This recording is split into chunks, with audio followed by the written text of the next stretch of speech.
Typically, women who are having a mastectomy or a lumpectomy with axillary lymph node surgery will have 1 to 2 drains. A drain is a small plastic tube that is placed near your incision to remove blood and fluid that can collect under your skin after surgery. Removing the fluid helps the wound to heal and makes you more comfortable and reduces the risk of infection. The nurse will show you how to empty your drain before you go home from the hospital. At first, the fluid that drains will be red or pink in color. Then gradually it will become clearer, a yellowish pink and more watery.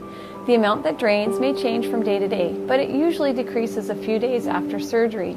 The drain is usually removed in 7 to 10 days. Drains should be measured and emptied 3 times a day. Your drain can be removed when the drainage total is less than 30 milliliters in 24 hours. If you have 2 drains and only 1 drain is less than 30 milliliters, that 1 drain can be removed. You do not necessarily have to wait for both drains to be less than 30 milliliters. Call your surgeon's office or a nurse at the Breast Health Center for removal of the drain. To empty the drain, wash your hands. Open the stopper to release the suction. Measure the amount of fluid that collects in the bulb of the drain using the calibrated numbers on the side of the bulb and record the amount in the record table found in your surgery guide. If you have more than 1 drainage tube, record the amount from each one separately. Empty the fluid from the bulb through the opening. Squeeze the bulb to create suction and recap the stopper. Wash your hands. Do not rinse the bulb or bottle. It's normal to see pieces of tissue or clots along the tubing. To prevent the clots from plugging the tubing, milking the drain 3 times per day can help promote the fluid to flow. Wash your hands and apply a couple of drops of lotion or soap to the tips of your fingers. Near the tip of the tube that is inserted in your skin, pinch the tube securely with your finger and thumb. With the other hand, starting just below where the tubing is pinched, use your forefinger and thumb to squeeze and slide your fingers down the tube, halfway to the bulb. Keep the tubing pinched. Bring your opposite hand down to just above where the tube is pinched. Repeat step 3 to milk the lower half of the tube right down to the bulb.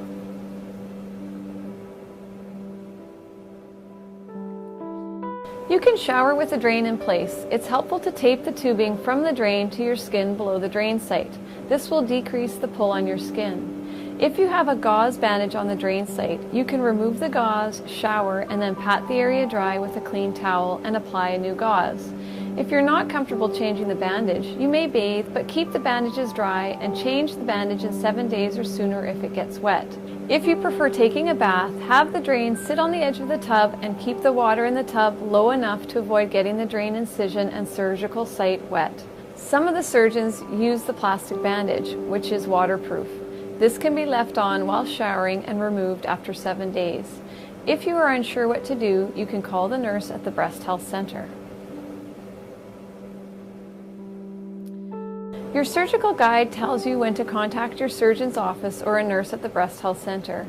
You should call the center if the bulb will not stay squeezed or if the tube is blocked or not draining and you have tried milking the tube. Or fluid collects under the skin instead of going in the tubing. It may feel like a pocket of water sitting underneath the skin. Or if the total amount of fluid is less than 30 milliliters in 24 hours. After the drain has been removed, it is normal for a small amount of fluid to leak from the drain site for 24 to 72 hours. Apply and change the gauze as needed. Fluid may collect under the skin once the drain site has healed over. Most of the fluid will reabsorb on its own within 3 to 6 weeks. The fluid may need to be drained by your surgeon if the swelling becomes large or painful.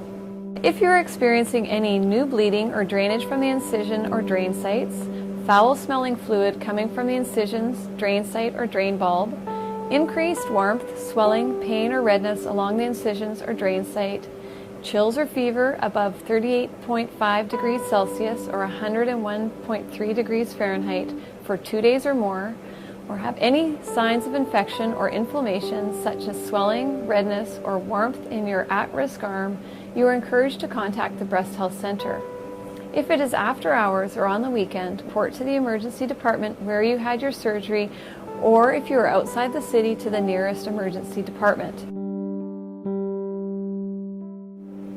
The surgery guide, as well as links to additional resources, are available online at wrha.mb.ca/BHC, or feel free to call the Breast Health Center at 204 235-3906 or toll free in Manitoba at 1-888-501-5219 if you have any questions about topics discussed in this chapter or related to your surgical treatment. I hope this information has been useful and has answered some of your questions.